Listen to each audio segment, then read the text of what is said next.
Welcome back to Grade 7 Science, Unit Number 2, Matter and Materials. This is Lesson Number 4.3, Pure Substances and Mixtures. We've spent two thrilling, death-defying classes looking at heterogeneous and homogeneous materials. During this time, we have tasted fine, exotic meals from around the world, enjoyed some milkshakes, and talked about the good old days when the Toronto Maple Leafs were Stanley Cup champions. Okay, we didn't do all that, but we did look at how heterogeneous mixtures have more than one set of properties and how homogeneous mixtures have a blended set of properties. But you may wonder, are there any substances that are completely pure? The answer is yes. The world has several pure substances, such as water, gold, oxygen, copper, silver, sugar, and salt. Okay, just a couple of other examples here. Okay, like baker's sugar, for example, rubbing alcohol. Those are pure substances. And what I want you to do when I finish speaking is put the video on pause so that you can write down any other household items that you can think of that would be classified as pure substances. All right, let's see what ideas you come up with for tomorrow's class.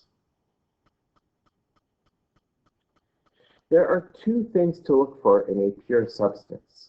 First, it must be homogeneous. It can only be one set of properties. Second, the set of properties has to be the same in every part of the substance, no matter where on Earth the substance is found. So the color must be the same throughout the substance.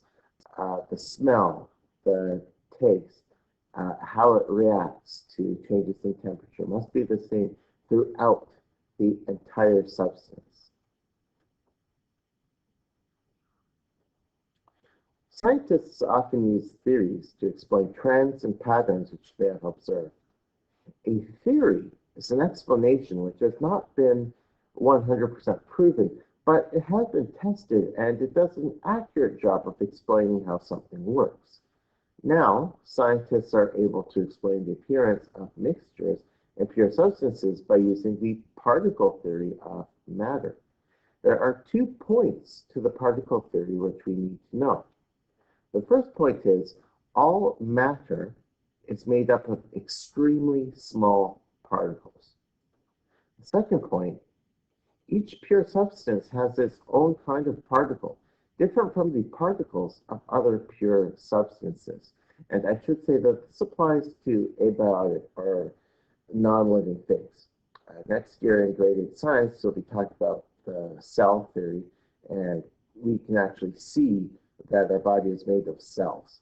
So when we're talking about particle theory, we are not talking about humans, animals, and plants.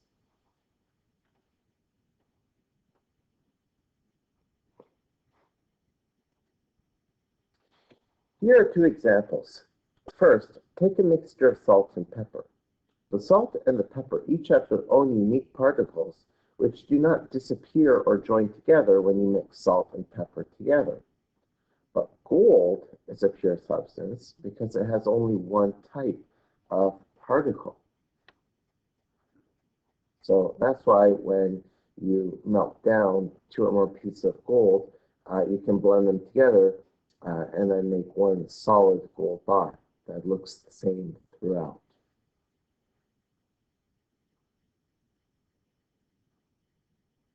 Does this sound confusing?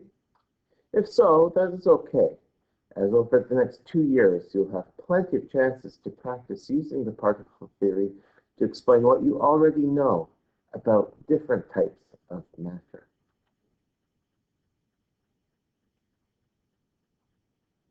Okay, let's finish this video with a challenge, and then we'll pick up the answers in tomorrow's class. Using the 2 points of the particle theory which you learned in this video, explain whether each of these items is a pure substance. We've got aluminum, Kool-Aid, the drink, not the powder, but the drink, and iron. So what I want you to do when I finish speaking is put the video on pause so that you can write down these three items and then state whether each of these items is a pure substance based on the 2 points of the particle theory. If you don't feel ready to try this challenge, it means you need to go back and watch today's video at least another time, and then when you're ready, put the video on pause. All right, I look forward to hearing your responses to this final challenge in tomorrow's class. But until we meet again, this concludes today's video.